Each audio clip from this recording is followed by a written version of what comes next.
Hello, good morning, good afternoon, good evening to the whole world. Let's eat lunch guys. Ang ulam namin today, inihaw na yellowfin na niluto lang po sa oven. Ang ganda pagkakaluto niya at may ampalaya kami sa ref, ginisa ni Mister. Perfect po siyang partner guys sa inihaw na isda.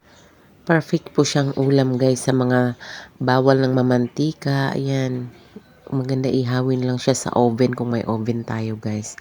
Tsaka less na ang pagod guys sa pag-prepare ng uling, di ba? Yan guys, nakabili ako ng yellowfin sa palengke, 190 pesos. 240 po per kilo dito guys sa amin, yan yellowfin na yan. Kumusta po sa lugar ninyo guys? Mura ba ang mga isda dyan? Inasinan ko lang siya guys ng konti at saka natin ilagay sa oven.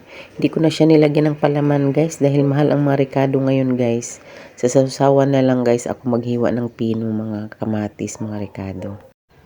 Yun guys, pahiram naman ng 2 minutes nyo guys para samahan ako sa aking pagpiprepare at pagluluto nito guys. So ayan, ang oven guys, pinunasan ko muna siya ng kunting mantika yung tray na yan para hindi siya didikit. Ayan guys, at saka sa ibabaw lang natin lagyan ng apoy guys para lagyan natin ng sahuran sa ilalim guys dahil tumutulo din po yan guys para hindi magdumi yung ating oven, hindi magkalat ng mga patak-patak guys. So ayan guys, ang sarap, ang perfect pagkaluto niya guys. Oh.